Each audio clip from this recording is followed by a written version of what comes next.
Quel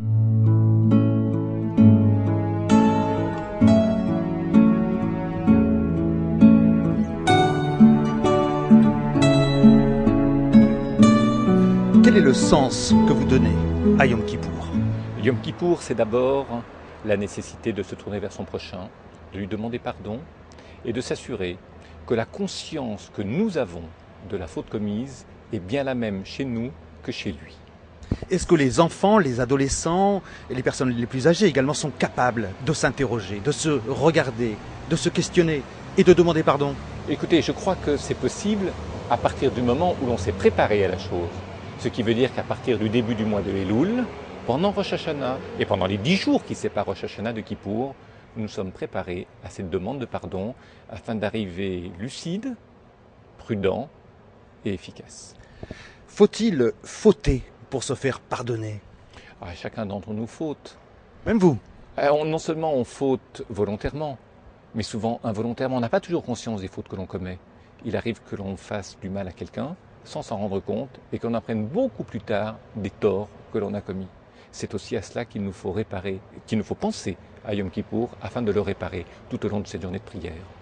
Alors, on demande pardon à Dieu d'abord pour soi-même, ensuite pour les autres? Non, d'abord pour l'autre, ce qui veut dire que l'on a une juste conscience de ce que l'autre a vécu, ce qui veut dire qu'au préalable, on s'est entretenu avec lui afin de s'assurer que ce qu'il ressent correspond bien à la conscience que nous avons du mal que nous avons commis.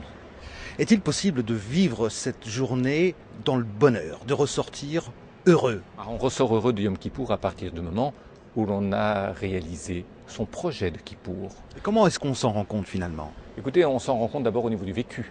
C'est-à-dire, on sort autrement du lieu de prière qu'on y est entré.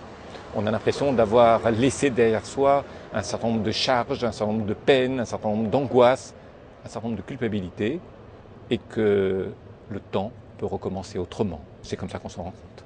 Est-ce que vraiment on remet les compteurs à zéro? On les remet véritablement à zéro le soir de Kippour, au terme de Kippour, à condition que l'on prenne un peu de temps le lendemain, dans les jours qui suivent, de ne pas oublier nos engagements et de recommencer l'année autrement qu'on ne l'avait fini. Lundi, tout le monde sait que c'est Kippour.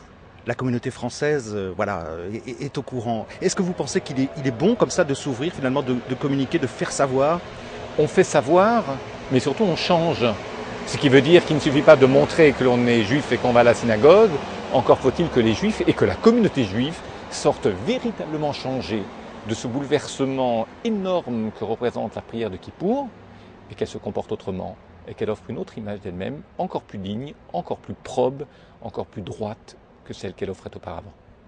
On parle beaucoup de la grippe A en ce moment, et le jour de Kippour, on s'embrasse, tout le monde s'embrasse. Alors est-ce qu'on peut encore s'embrasser cette année? Oui, mais un petit peu moins que d'habitude. On prend des précautions, de manière à ne pas s'exposer à des risques inutiles. Cela n'a rien d'angoissant, rien de traumatisant, mais selon le principe de précaution, on s'efforce de ne pas prendre des risques.